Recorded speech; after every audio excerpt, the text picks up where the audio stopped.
All right. Shalom, shalom.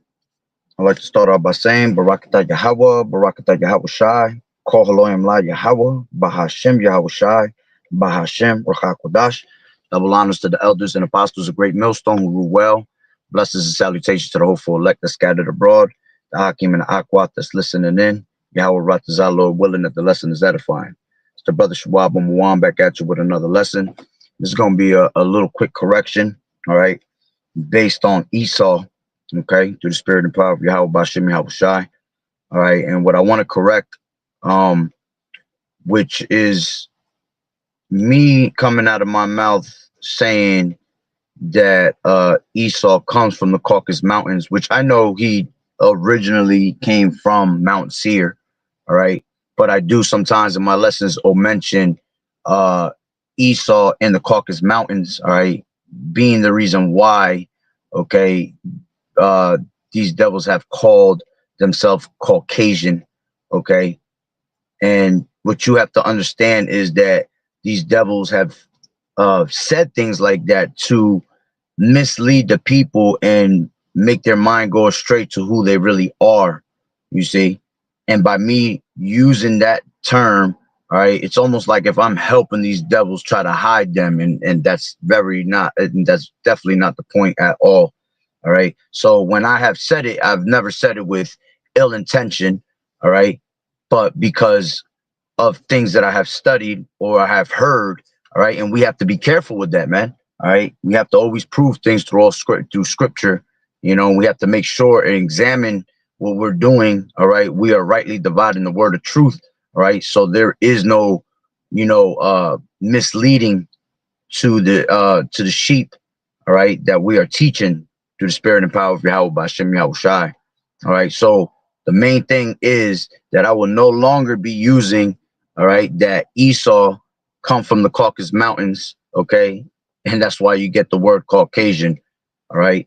So again, I know that they are originally from Mount Seir, which is the dwelling place and the birthplace of Esau. All right, because it tells you that. All right. And let's grab that. This is Genesis. Okay. Genesis 36. Okay. And it says Esau moves. Okay. Descendants of Esau. Let me see something real quick. Yeah.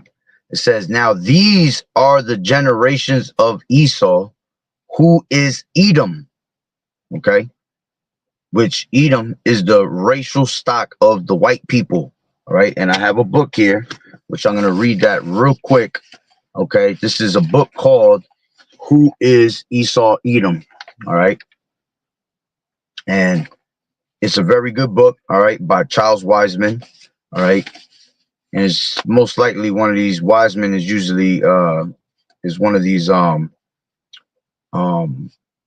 fake Jewish, okay, names, let's just say. All right. And that's their own tongue falling upon them. All right. Through the spirit and power of Yahweh Bashem Yahweh Shai. But so you have an understanding of who Esau is without me actually breaking it down through Genesis 25 and going through that, because there's many videos out there that tells you, through the brotherhood, who Esau is. And we've gone over this many, many times. And again, all right, I always do say that that is their birthplace, but I do on occasional times do come out and say, mentioning the Caucasus Mountains and them being Caucasians. All right. And I'm no longer going to say that. And the spirit was put on me to basically learn that, not to say that, because you had the brother, the elder out there in Chicago, beautiful brother, what's his name? Malcolm. All right, the brother Malcolm out there. All right. And he brought out a beautiful lesson. And it was through the spirit. Remember, we look at these lessons all through the spirit and power of Yahweh Bashem Yahweh Shai. And these lessons, iron sharpeneth iron, as the scriptures say. All right. So we are here to sharpen each other's skills up. All right. So we can be able to, wing this sword, which is the scriptures. All right. And you have to let things be done in order. Okay. In decency and in order. All right. And rightly dividing the word of truth, as the scriptures tell you. All right. So people can have the right understanding, and you have to make it as easy as possible for them. Right. So I just wanted to correct myself on that. That's the only thing I'm correcting myself on. All right. And it was a very well correction through the spirit. All right. Because like I said, I used that word Caucasian, Caucasus Mountains, and I have used it in the past before. So I will no longer say that anymore. The Wada Yahweh Bashim Yahweh shot for that. All right. So going back to explaining real quick who Esau is, all right, of the white race. Okay, what you call the white race today, because you have to understand these devils, okay, going back to I think it's 1681. He was saying that's when the white race called themselves white people.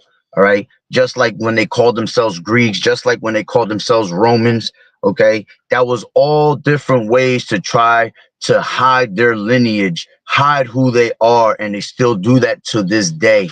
Okay, and you have to understand why, because he doesn't want you to know who he truly is, all right, knowing that he is the devil that the Bible speaks of. Okay, so continuing on, all right, it says this is the legacy of Esau Edom, okay, in the book of Who is Esau Edom. Okay, it says to help answer the question of who is Esau Edom, the first necessary step is to examine the racial and genealogical history of Esau and his descendants. It says life and history of Esau. Esau was the firstborn of Isaac, okay, which we know that pertaining to what? It goes to Genesis, the 25th chapter. It says, and thus was heir to the birthright derived from the direct lineage, a racial lineage of Adam to Noah to Abraham.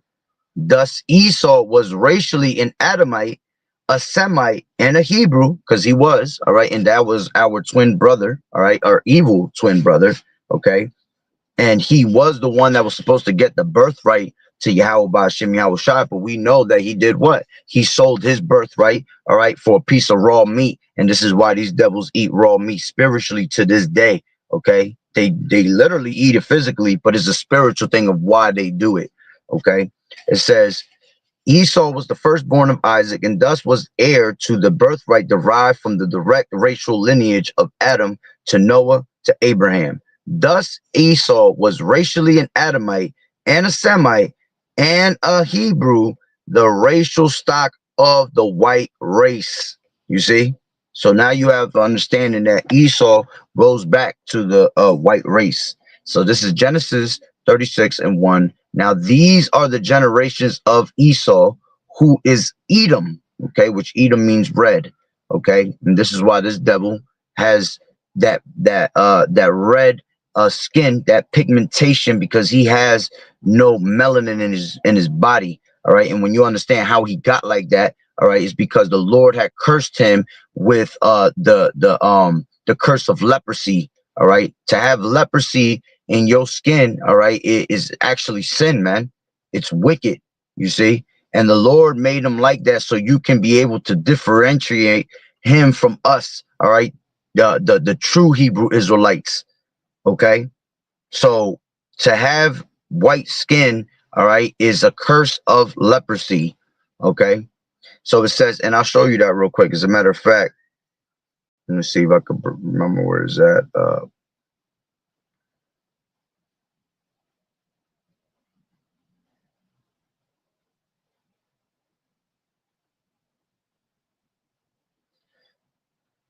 This is yeah, this is Numbers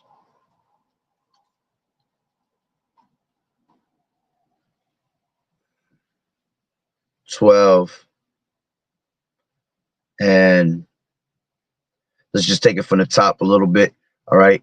And it says 12 and 1. It says, and Miriam and Aaron spake against Moses because of the Ethiopian woman whom he had married, for he had married an Ethiopian woman, and they said, has the Lord Yahweh indeed spoken only by Moses? Has he not spoken also by us? And the Lord Yahweh heard it. Now the man Moses was very meek above all the men which were upon the face of the earth. And the Lord Yahweh spake suddenly unto Moses and unto Aaron and unto Miriam, come out ye three unto the tabernacle of the congregation. And they three came out. And the Lord Yahweh came down in the pillar of the cloud and stood in the door of the tabernacle and called Aaron and Miriam, and they both came forth. And he said, hear now my words. If there be a prophet among you, I, the Lord Yahweh, will make myself known unto him in a vision and will speak unto him in a dream. My servant Moses is not so, who is faithful in all mine house. With him will I speak mouth to mouth, even apparently, and not in dark speeches, and the similitude of the Lord Yahweh shall behold. He is Salakia, and the similitude of the Lord Yahweh shall he behold. Wherefore then were ye not afraid to speak against my servant Moses? And the anger of the Lord Yahweh was kindled against them, and he departed. And the cloud departed from off the tabernacle, and behold, Miriam became leprous, white as snow. And Aaron looked upon Miriam, and behold, she was leprous. Why? Because she had became white skinned. Okay, to have that white skin, all right, is to be leprous, to have leprosy, okay, of the skin, all right, which is a curse, okay, and is wicked. All right, as a matter of fact, let me see what it says for leprous when you go into the blue letter in the interlinear. Okay, leprous.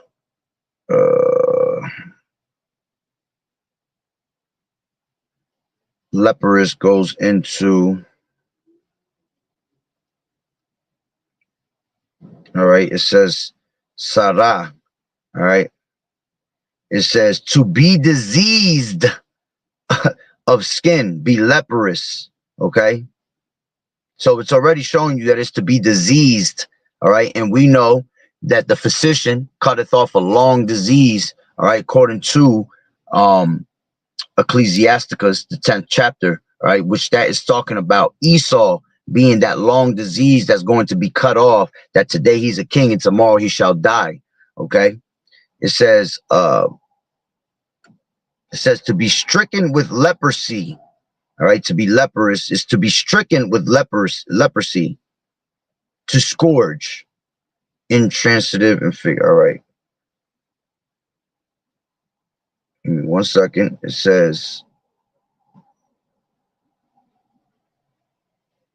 all right, that's the point, actually. Okay. So leprous means to be diseased with leprosy. Okay. So now it says, and the cloud departed from off the tabernacle, and behold, Miriam became leprous, white as snow, and Aaron looked upon Miriam, and behold, she was leprous. And Aaron said unto Moses, alas, my Lord Yahweh, Salakia. And Aaron said unto Moses, alas, my Lord, I beseech thee, lay not the sin upon us. You see, it's a sin to be leprous, man, to have leprosy of the skin. All right. Same thing when you have blonde hair and blue eyes, man. Your eyes are recessive. Okay. And your eyes is basically leprosy of the eyes. Okay. And leprosy of the hair when you have blonde hair. Okay.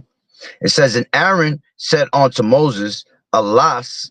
All right. As a matter of fact, let me grab that real quick too.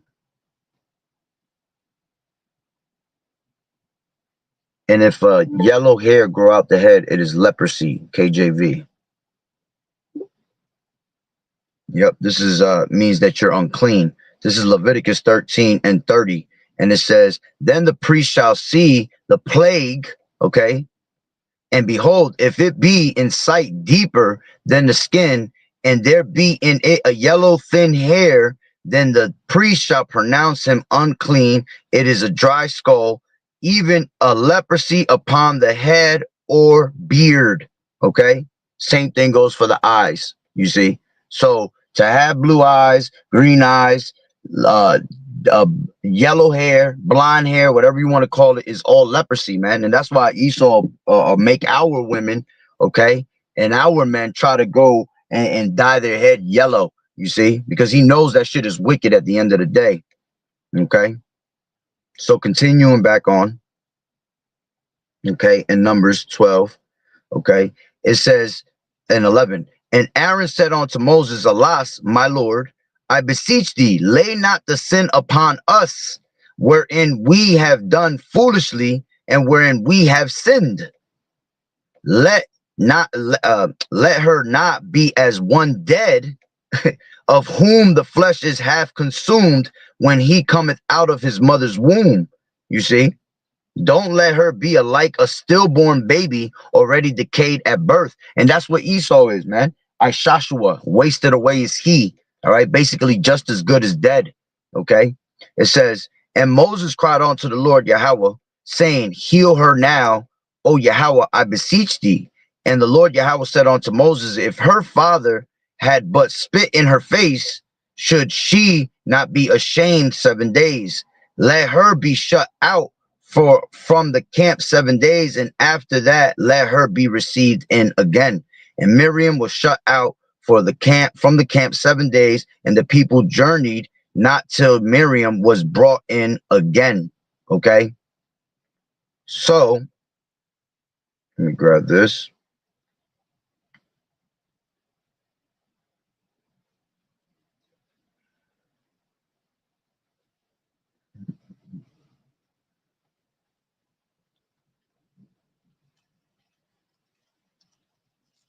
Give me 1 second.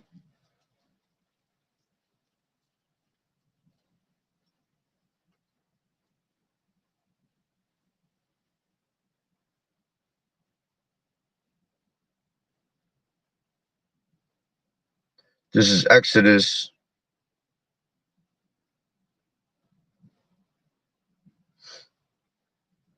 This is Exodus 4 and 6. Okay, let's take it a little bit from the top. Moses given powers. And Moses answered and said, but behold, they will not believe me, nor hearken unto my voice, for they will say, the Lord Yahweh has not appeared unto thee. And the Lord Yahweh said unto him, what is that in thine hand? And he said, a rod. And he said, cast it onto the ground. And he cast it onto the ground, and it became a serpent, and Moses fled from before it. And the Lord Yahweh said unto Moses, put forth thine hand and take it by the tail. And he put forth his hand and caught it, and it became a rod in his hand, that they may believe that the Lord Yahweh, okay, power of their fathers, the power of Abraham, the power of Isaac, and the power of Jacob has appeared unto thee. And the Lord Yahweh said furthermore, put unto him, put now thine hand into thy bosom. And he put his hand into his bosom, and when he took it out, behold, his hand was leprous as snow. Okay, let's read that in the NLT. Then the Lord Yahweh said unto Moses, now put your hand inside your cloak. So Moses put his hand inside the cloak, and when he took it out again, his hand was white as snow, with a severe skin disease. And he said, put thine hand into thy bosom again. And he put his hand into his bosom again, and he plucked it out of his bosom. And behold, it was turned again as his other flesh. Okay. And it shall come to pass, if they will not believe thee, neither hearken to the voice of the first sign, that they will believe the voice of the latter end. Okay. And it shall come to pass, if they will not believe also these two signs, neither hearken unto thy voice, that thou shalt take of the water of the river and pour it upon the dry land, and the water which thou takest out of the river shall become blood upon the dry land. All right. But the point was to show you that having white skin, all right, is actually a disease. It is leprous. Okay. It is sin unto Yahweh Bashem Yahweh Shai. Okay. So let's go back to Genesis, okay, which we know Esau, Edom, is of the right racially of the white the white stock, the white race. Okay, this is why these devils are diseases to this day, man. Okay, so Esau moves, right? Descendants of Esau, Genesis 36:1. Now these are the generations of Esau who is Edom. Esau took his wives of the daughters of Canaan, Adah and the daughter of Elon the Hittite, and Aholab. I forgot you say this name. Let me grab it real quick, see if it comes up. Um, Aholibama. I believe that's how you say it. Salaki if I said it wrong. All right. It says the daughter of Anah and the daughter of Zibion, the Hivite, and Baashmath, Ishmael's daughter, sister of Nabajoth. All right.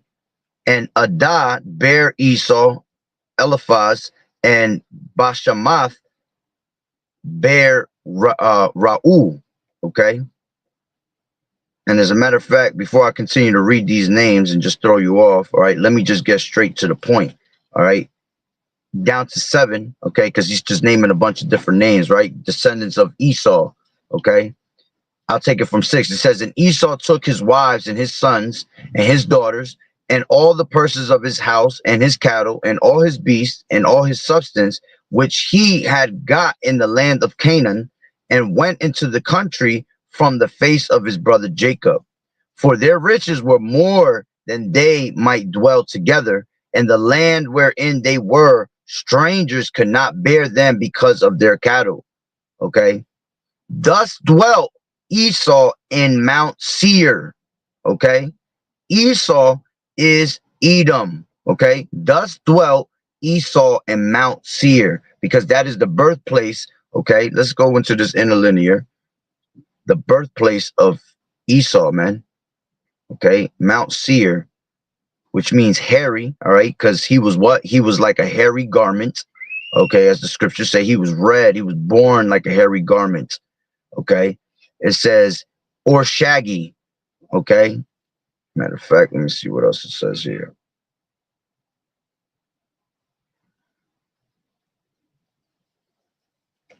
All right. It says patriarch of the Horites. Okay. When you go into that word Horite, okay, it goes into the word etymology means cave dweller. Okay. Because that's what Mount Seir was. It was in the actual caves. You see? It says now you got people that'll mention the Caucasus Mountains, which are mountains, you see? And this is another reason why you'll have people say that they're Caucasoids, Caucasians, all right? Because the Caucasus Mountains, which those are actual mountains, all right? And there are caves there, all right? But that is not the dwelling place or the birthplace of Esau, okay? And this is something that I myself, all right, is going to stay away from so I don't bring any confusion to anybody, you see? So it says, the inhabitants of Edom were the descendants of Esau, the Edomites. Okay. Reference to their territory. So Mount Seir, okay, is the inhabitants of Edom before the descendants of Esau, the Edomites. Okay, proper noun with reference to territory. The land of Edom, south of the Dead Sea. Okay, that's where it was. Okay, originally. All right, which I believe that's down by like where the Jordan was. Okay, it says proper noun with reference to a mountain range in Edom extending from the Dead Sea to the Atlantic Gulf, apparently also called Mount Seir, and extending most of the distance of the mountain range itself. Okay, so it says down at the Strong's definition, it says rough seer, okay, a mountain of Idumea, all right, which we know Idumea also goes back to these Edomites, okay, because the under the Greeks and the Romans, they were basically that's when they called it Idumea, Idumean, you see, and we know that the Greeks and the Romans go back to being Esau, basically, right? Because then they went from Mount Seir. They had left Petra, all right, which Mount Seir today is called Petra, all right, and then they went and conquered, okay, the Greeks, Okay, so to understand that, all right, they will always try to hide their lineage through these other countries, basically, man. All right, especially when they will conquer them and then they will name, themselves after these lands and things like that. All right, so it says rough seer, a mountain of Idumea. Okay, uh, it says also one in Palestine, seer. Okay, so let me go back.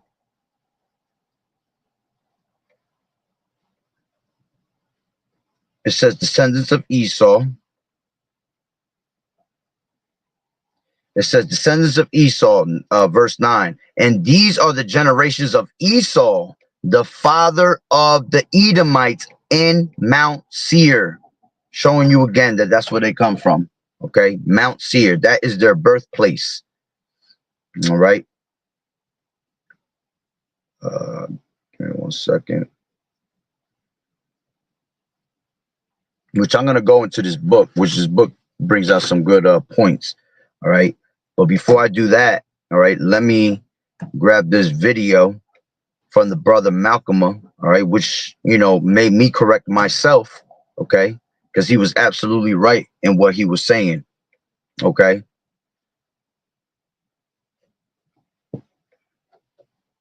Europe sits in Asia. It always has. So I'm going to provide some receipts. All right, and Mount Seir was in the Levant. The Levant was is what they refer to fraudulently as the Middle East. The Middle East and Europe are false narratives that were created to support white superiority. All right, to support their doctrine. Okay, so-called white people did not come from Europe. They conquered it. Europe was full of brown people. Okay, they settled in it. And they, like when they took Greece, they kept the name and started calling themselves Grecians. That history is not only in that book, that history can be found in your secular history, in your encyclopedias, in the Josephus, and most importantly, is found in the Bible. See, and that's what I was saying before. Just they will go and conquer these places, and then they would take their names, and then name the lands after their own names. You see, and they always done that because they try to hide their history, erase their history of who they really are. All right, but see, the prophets, the true prophets of Yahweh Bashem Yahweh Shai, are here today to debunk all of that. All right, and this is why you have to know the history to know the mystery of who this damn devil is. You see, it's important to know your history, which this is something that I have to brush myself up back on, right? Because it's been a while since I go into the history of certain things, all right? And this is why me not going into that history, all right, I will come out and say something stupid like that. And basically, I'm just helping these devils hide themselves, you see? But like I've always said, I've always knew, and I've always definitely said that Mount Seir is the birthplace of the Israel of Salakia of Esau, all right? And that is their dwelling place, okay, and that I knew that for sure, that they that is called Petra today, okay. So continuing on in the book of Maccabees, which is still in the Catholic Bible, all right, they removed it from, and all Christianity was born from Catholicism. So of the OG Christian set of Christianism, all right, because there's 35,000 different types of Christianity, and the father of them all is Catholicism, and Catholicism still has the Apocrypha in it, though they did remove the books of Ezra, because that kills their virgin birth garbage. All right, that kills that everybody can make it. But nevertheless, the point is that what they tried to do was hide the evidence. That was the Bible destruction group. Okay, that did that. As a matter of fact, let's get a scripture on that. This is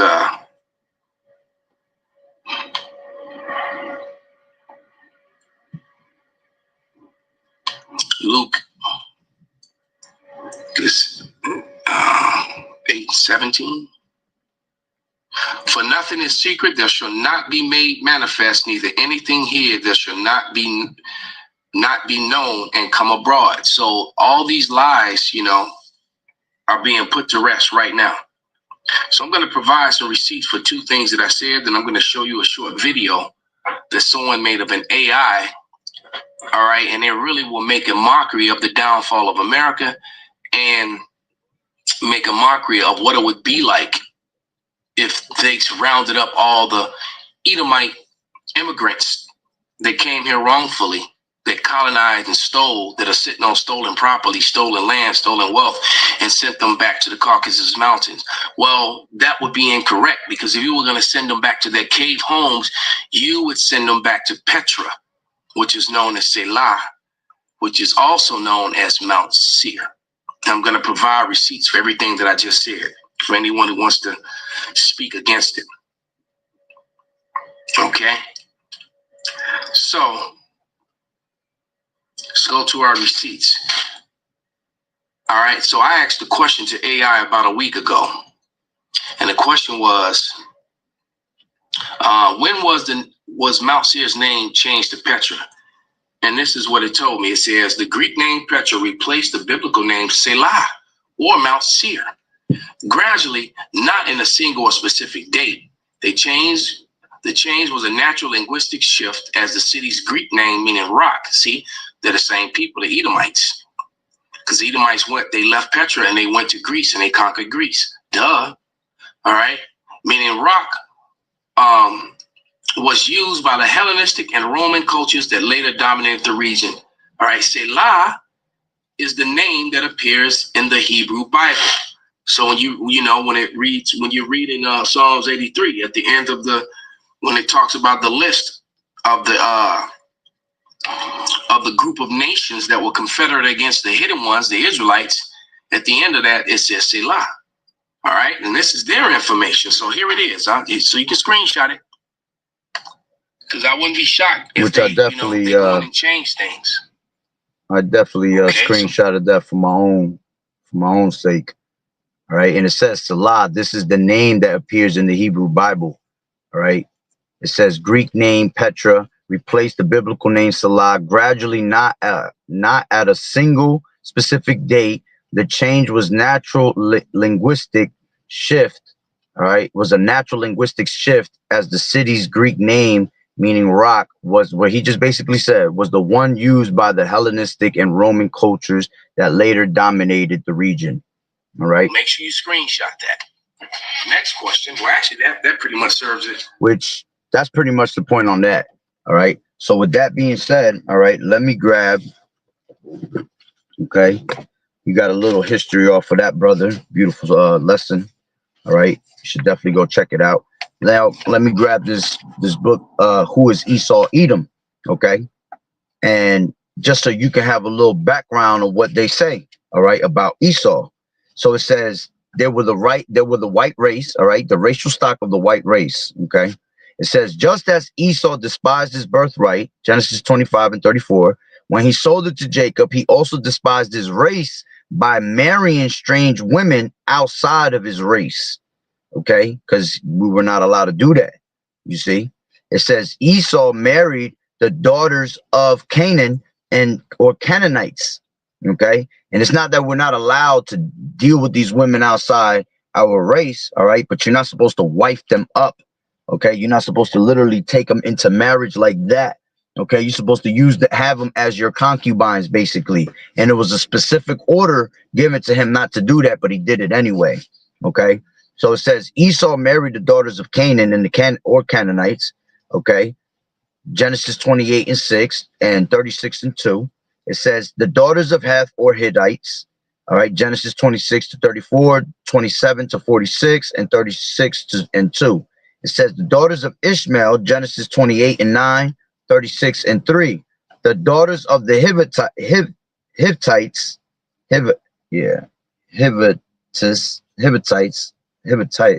I guess. It says Genesis 36:2, and had intermarried with the Horites, Genesis 36:19-21. Right? These interracial marriages were a grief of mine to Isaac and Rebekah, Esau's parents. All right. The descendants of Esau from these marriages became known as Edomites or as Edom. Okay. The Edomites also possessed some Israelite blood by intermarriages, as in the case of Solomon. Okay. Esau and the Edomites dwelt in Mount Seir, which Yahweh gave to Esau for a possession. Okay. This land was also known as Idumea. Okay. The land of Edom, Mount Seir, lied south of the Dead Sea, stretching south to its seaport at Elath. Okay. And included the ravine known as Petra, you see, and that's why it's called Petra today. All right. And it has an actual little map. All right. Which you're probably not going to be able to see it as good. All right. But it explains, all right, which Edom was right here, basically. All right. It's hard to see it on my because you got that sun hitting right there. Okay. And it says a map showing the extent of the Israel kingdom at the time of David's death. Okay. 1000 BC, and the location of the land of Edom, which David had conquered.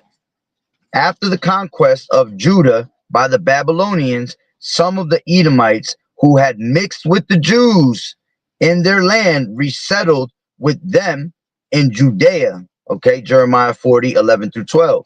Two centuries later, all of Edom was driven out of Mount Seir. Okay, and why did they mix? Because the same thing, man, as the same way they were trying to change their names, okay, and erase their history, they were also trying to mingle with our lineage. Okay. And this is why, we tell our women, all right, they're not allowed to be dealing with any of these other nations, man. You're not supposed to mix your lineage with theirs, because you are what your father is. Okay. So you dealing with these other nations, you're actually killing off your seed, because they're not going to be of the nation of Israel, man. You see, they're going to end up being of these other nations. Okay.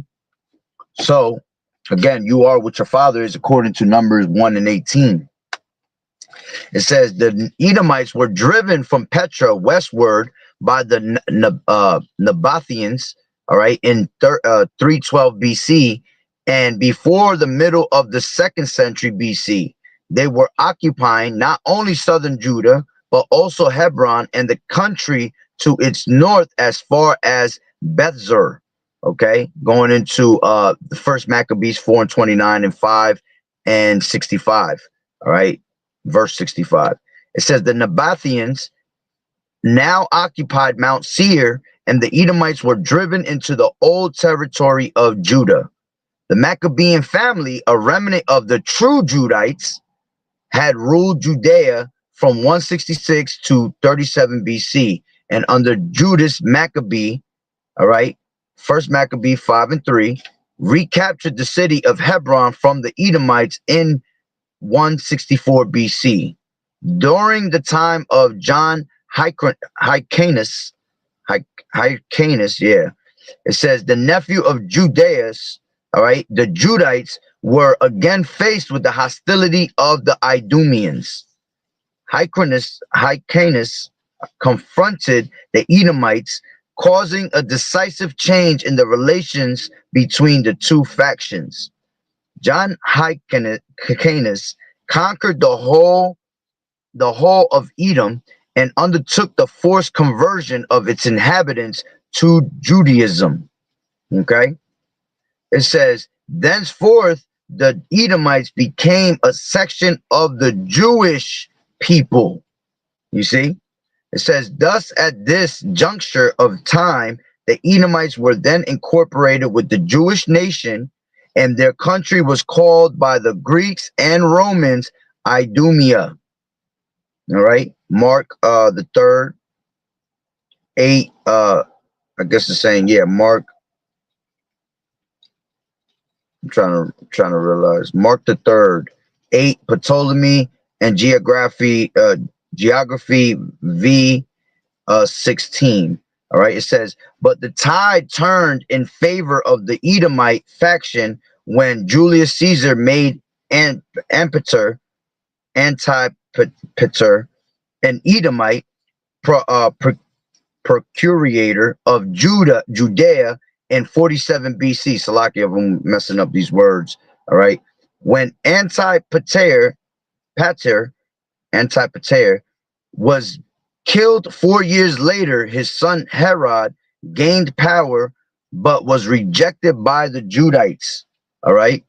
It says Herod shrewdly gained the support of Rome with a Roman army at his heels. He returned to Palestine, and after 6 months siege, he captured Jerusalem and became king of Judea in 37 BC.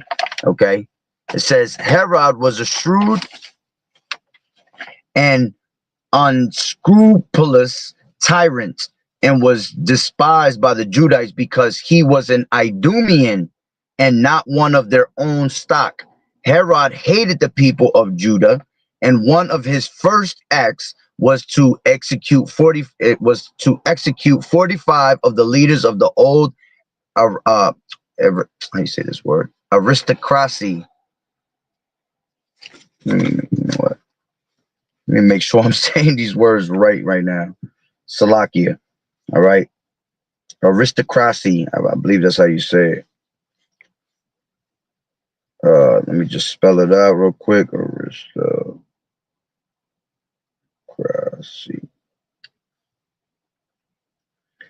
It says aristocracy. Aristocracy. There you go. Aristocracy. Salakia. It says to eliminate a revival of revelry. Salakia. For leadership.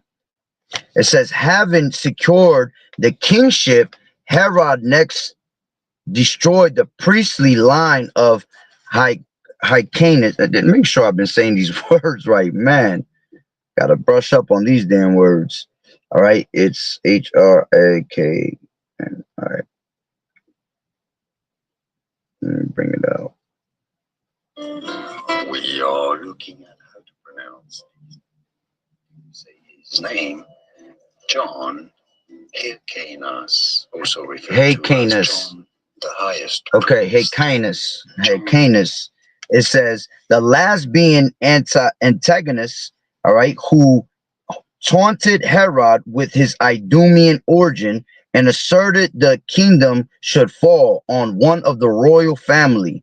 Finally, he murdered Aristobulus, all right, Aristobulus, the last of the Aaronic high priests. Herod then sought to affiliate himself with the high priesthood through marrying Miriam, Aristobulus' sister and the daughter of high priest. Right, these damn names, boy. It says Herod even rebuilt the temple as it was in ruins from repeated sieges, part of which Herod was responsible for by his attack upon the city. The temple of God became, in a sense, Herod's temple. Okay, the temple of Yahweh. All right, became in sense Herod's temple. We thus find that in the years just before the time of Hamashiach, Judea was controlled by an Edomite faction who usurped the Judite name, land, and heritage. You see, that's heavy right there. It says under Hyrcanus, all right, the Edomites were forced to be part of Judean culture. But under Herod, the Herodian faction had control over the Judeans' culture and way of life. Confounding the matter is the fact that some Judites had intermixed with Edomite, Canaanite, and other alien stock at the time they returned from the Babylonian captivity. Okay, which that goes into Ezra's 9:1. All right, and you also have Nahum. All right, it was a Nahum. No, not Nahum. What's that other? Nehemiah.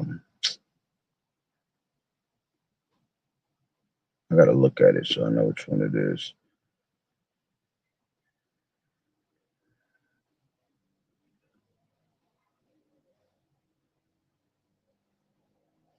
All right, so like Ezra's 9:1, and the other one was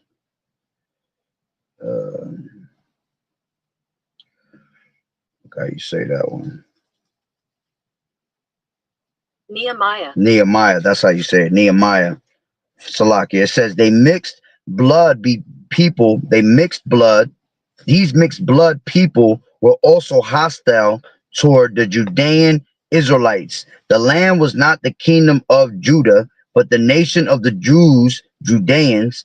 Historically, the Edomites became known as Jews, a term derived from Judea, which was derived from the name Judah, all right, being the royal line of Israel, though they were never of Judah or Israel. All right, showing you that these devils were never of our lineage. Culture vultures at the end of the day, you know, when you break it down. It says during Titus' siege of Jerusalem, 66 to 70 AD, 20,000 Idumeans appeared before Jerusalem to fight in behalf of the Zealots who were besieged in the temple. About 97,000 inhabitants of Judea were taken captive. An unknown number had fled either before or during the siege. This is the last mention of the Edomites as a people in history. Yet Bible prophecy indicates that Edom would be an enemy of Israel in latter times. All right, and that's right, and they were always going to be an enemy. All right, because the Lord said He always had hated Esau. Okay, He said He would have war with Amalek from generation to generation. You see, so it was always there. All right, no matter what these devils did to try to hide it. All right, the word of Yahweh Ba'ashem Yahweh Shai, all right, remained firm at the end of the day. Okay, it says and an unknown number had fled either before or during the siege. This is the last mention of the Edomites as a people in history. Yet Bible prophecy indicates that Edom would be an enemy of Israel in latter times. We find that their only connection to a present day people and religion is with the Jews and Judaism. We thus need to trace back the origin of the Jews to see who they are and how they fit into the puzzle of who is Esau Edom. Okay, and then let's see if I should read a little bit of that.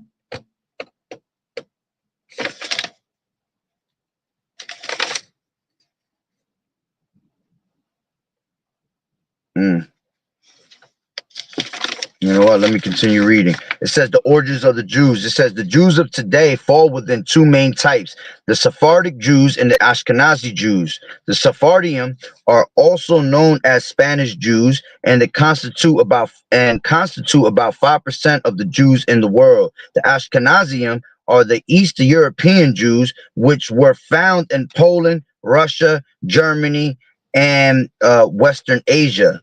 This group of Jews make up 90% of the so-called Jews in the world.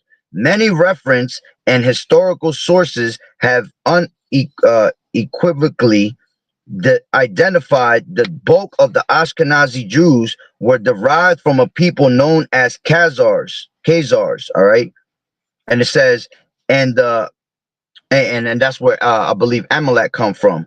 All right, it says, and the original Jewish Encyclopedia of 1905 revealed that the main stock of the Jews came from this Asiatic people known as the Khazars or Khazars. All right, it says Khazars, a people of Turkish origin whose life and history are interwoven with the very beginnings of the history of the Jews of Russia. All right, and that might be why. All right, when it goes into those Caucasus Mountains, I believe that the Caucasus Mountains are by where are the Caucasus Mountains located? The Caucasus Mountains are located where Eastern Europe and Western Asia meet, There you stretching go. from the Black Sea to the Caspian Sea. They act as a natural border and a So that might be the reason why. All right, I must have heard it in the lesson. That's why I would say that they also came from the Caucasus Mountains. All right, because you had Edomites in that area also. You know, so the Caucasus Mountains does exist, but that is not their birthplace, man. That's not where they descend from. I mean, that's not where they dwelt at. All right, and the rest of the descendants. You see, it says historical evidence points to the region of Uralas, all right, Urlas, as the home of the Khazars. It says the Khazars were a nomadic people who had no traces of Hebraic culture. They had been following a pagan and sex-oriented religion until they had officially embraced Judaism in 740 AD, while rejecting Christianity and Mohammedanism. All right, the Jewish author and historian Arthur Koestler also concludes that the majority of Eastern European Jews, and hence of world Jewry, is of Khazar and not of Semitic origin. Okay, in the beginning of this book, he states the large majority of surviving Jews in the world is of Eastern European and thus perhaps mainly of Khazar origin.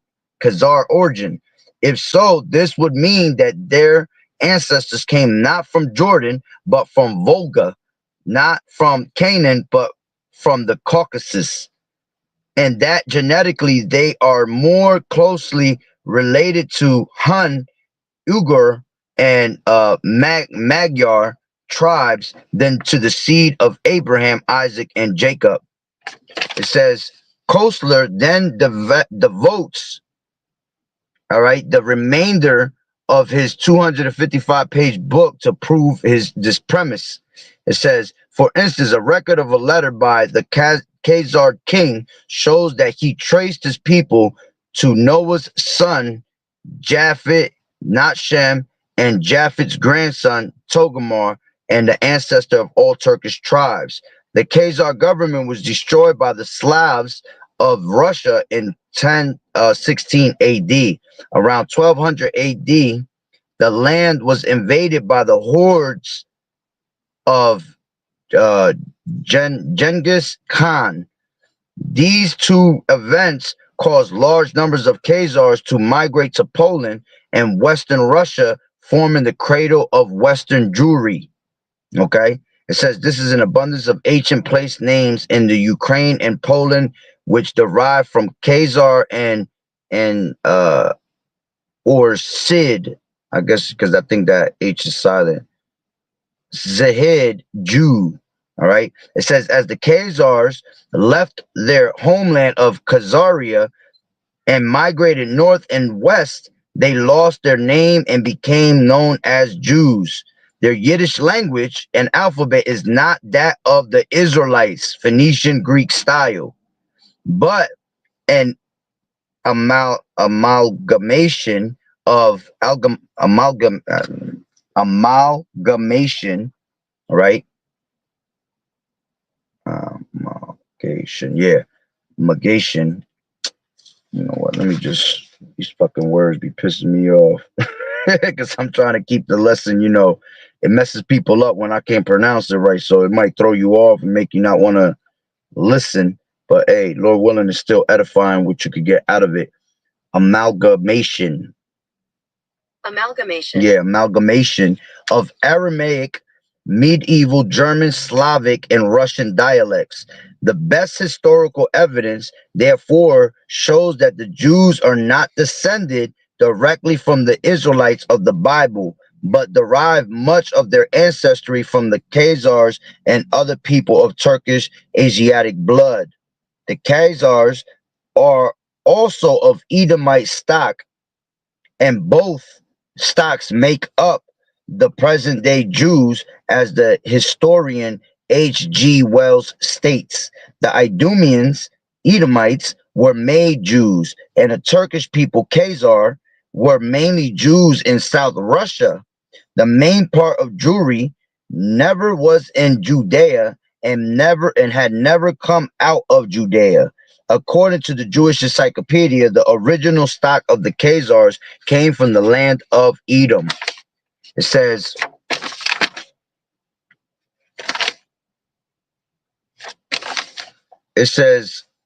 Hasdaya ibn, I'm not even got to say that word. It says Hasdaya. It says another one in there, but I ain't gonna say it. It says Shaprut, who was a foreign minister to Abd al-Rahman, Sultan of Cordova, in his letter to King Joseph of the Khazars, all right, of the Khazars, about 1960, speaks of the tradition according to which the Khazars once dwelt near the Seir Mountains. The Seir Mountains are none other than the original land of Esau, Edom. Thus dwelt Esau in Mount Seir. Esau is Edom, according to Genesis 36 and 8. It says Seir was a mountain range south of the Dead Sea and was also known as the land of Edom. The Seir Mountains were the home of the Edomites for nearly a millennium. Okay, which a millennium is, I believe, is what, 100 years. All right, let me make sure. How many years is a millennium? 1,000 years. Salaki, 1,000 years is 1,000 years. So they dwelt there for nearly 1,000 years. It says, thus it should be no surprise, all right, that migrants from that land would recall the name of their original homeland. If the Khazars did originally dwell near the Seir Mountains, then the Khazars, all right, and thus world Jewry are racially of Edomite stock. But how and when did Edomites get to Khazaria? There is evidence that in the 6th century BC, some of the Edomites fled their homeland of Seir and migrated north. After the fall of Jerusalem in 586 BC, the Edomites began to press northward, going to Ezekiel 36 and 5. It says, the extent and ultimate destination of this northward trek is now found in history, but is likely that it brought some Edomites to the region of Khazaria.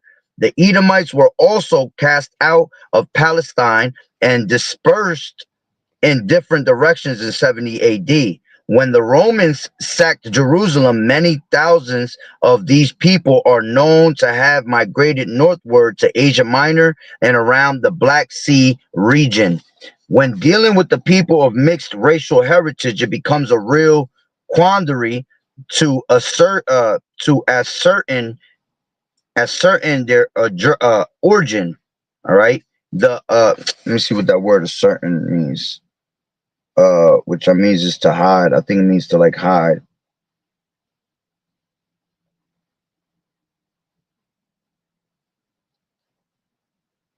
It says find something out for certain, make sure of. All right, to discover. Okay. All right, so it says the Jews of today are such a people. In fact, the Jews themselves assert they are mongrels because of the original mixed ancestry of the Jews and their subsequent history of intermixture with every people among whom they have lived and continue to live. The anthropologist Professor Carlton Kuhn has also demonstrated the admixture of the different Jewish types with other races. He explains that while the Jews cannot be classed as a race per se, they are an ethnic group. The Jews the Jews form an ethnic group that, like all ethnic groups, they have their own racial elements distributed in their own proportions. Like all or most ethnic groups, they have their look, a part of their cultural heritage that both preserves and expresses their cultural solidarity. They have developed a special racial subtype and a special pattern of facial and bodily expression. When we talk about the racial mixtures that brought about the Jews of today, we must highlight the events surrounding the Babylonian captivity of Judah. The remainder of the Judah nation, which included some of the tribes of Benjamin, Levi, and Simeon, was taken captive by Nebuchadnezzar, king of Babylon. But at the same time, Edom was also put under Babylonian rule, causing some of the Edomites to be brought to Babylon. When Persia overthrew Babylon, King Cyrus issued a decree in 538 BC, allowing the Judites to return to their land and rebuild the temple. All right, Ezra 1 through 5. All right. However, only about 50,000 returned to Palestine. Ezra 2:64 to 65.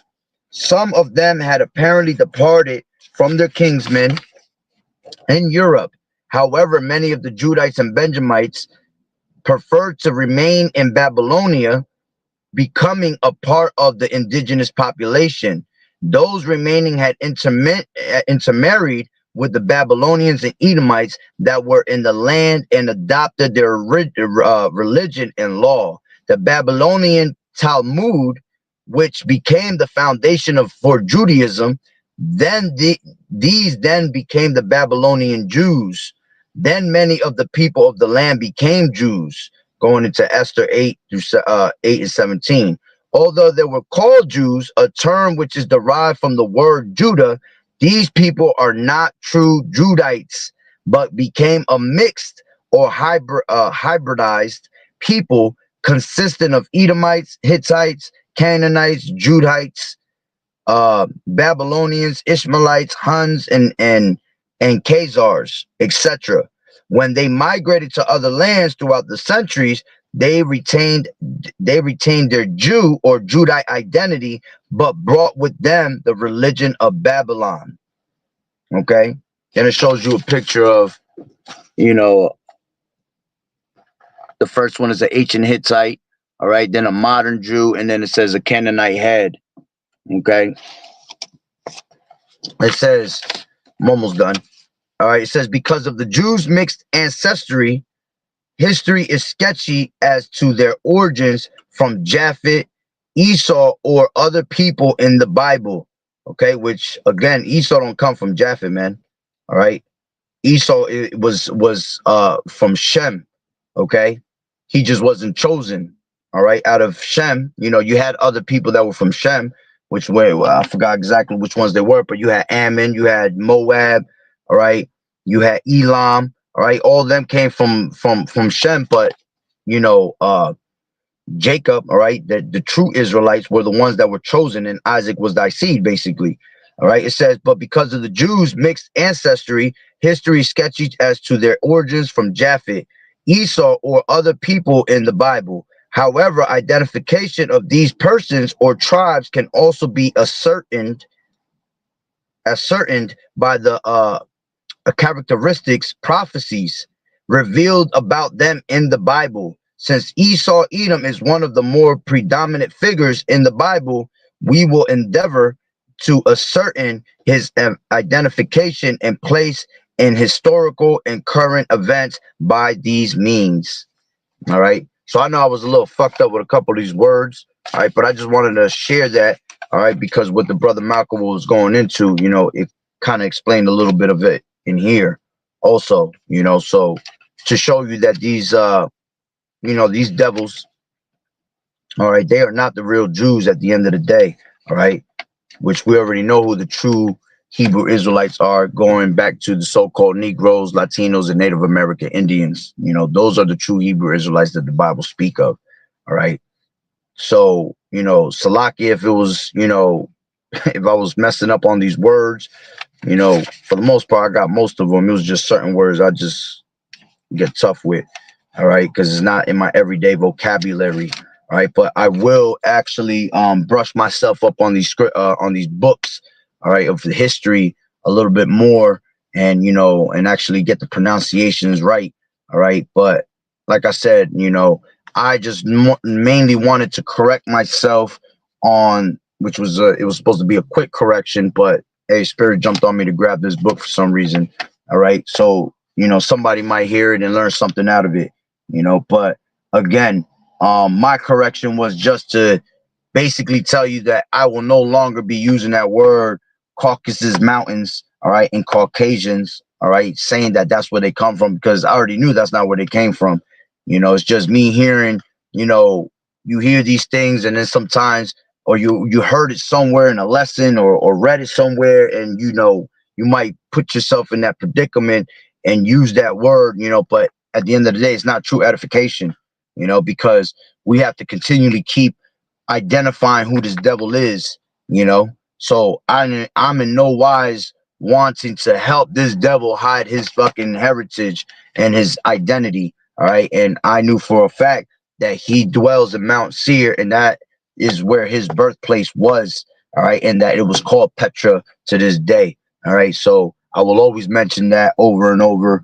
All right. You will no longer hear me talking about Caucasians and the Caucasus Mountains. All right. So best believe, all right, these devils came from Mount Seir, which is their birthplace. All right. You can look it up. You can look up Mount Seir, Petra. You know, they actually have it as a I believe it's a fucking it's a ground where these devils, let me grab it. Mount Seir. They actually have it for a place that you can visit it. People visit it and everything. And the Lord is against Mount Seir. You know, it tells you that in Ezekiel. I think it's the 35th or 36th chapter. I think it's 35. It tells you prophesy against Mount Seir. Okay. Let me see if I find a better picture. There you go. You know, this is an ancient spot where people actually go and visit today. Yeah, see? You got people over here visiting it. Says May 16th, trip to the Holy Land. These damn devils talking about is the Holy Land, you know. And this is why you see these same type of structures being built today, you know, by Esau. You know, that shit looks like the White House, man. You know, all the infrastructures that are built out here today. Okay. These different little pictures. You know, these devils literally dwelt in the caves, man. Cave dwellers, the true cave dwellers, the true cavemen. You know, but like I said, Lord willing that the lesson was edifying. Salaki, it took longer. It was a quick, short correction, you know, but some history came out on it through a book, you know, and what the brother Malcolm was going into was definitely a beautiful lesson. Should check that lesson out. All right. And it, you know, it put me in my place to not ever mention that again, you know, because I'm not trying to mislead anybody at the end of the day.